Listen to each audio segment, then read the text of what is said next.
એક માર ખાય છે, 8 મારે છે, પણ તોય કહું કે ભણના દીકરાએ કઈ માફી બીબી નથી માંગી. એ મર્દાનગીનું કામ છે. એક વાત સમજજો,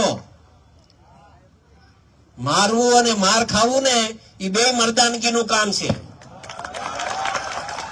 છેતરીને મારવાના પ્રયત્ન કર્યા, છેતરીને, અને વિડીયો બનાવીને એક દહેશત ઉભી કરવા માંગતા હતા. નહીં તો સ્વાભાવિક રીતે બને કેવું, માર ખાવા વાળા હોય એના પરિવાર વાળા વિડીયો ઉતારી જાય. શું કામ? કે ભાઈ આ મારવા વાળો હતો. પણ આ લોકો તો પોતે મારે, પોતે વિડીયો બનાવે. એનું દુઃખ હતું મને મિત્રો, એ મને ખટકી ગયું હતું અહીંયા મગજમાં. એ કીધું આવી દાદાગીરી સહન નહીં થાય. એ પછી કોઈ પણ હોય,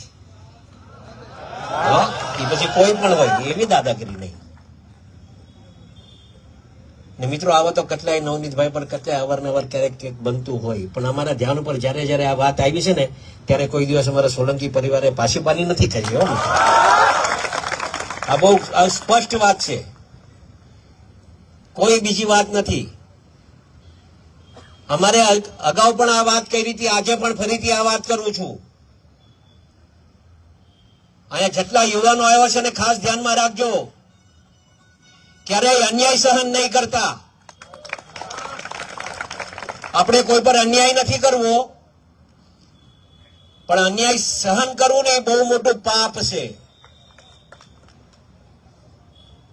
અને મેં કીધું ને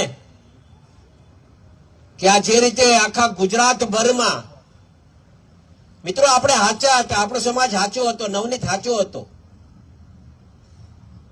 અને એના હિસાબે 18 વર્ણ આપણા હારે હતા. કોઈ એમ કહેતો હોય કે આ સમાજ તમારા હારે નથી, એવું નહોતું. આપણે નામ નથી આપવા, પણ દરેકે દરેક સમાજને એવું લાગ્યું કે આ ખોટું થઈ રહ્યું છે. અને એમાં આ તો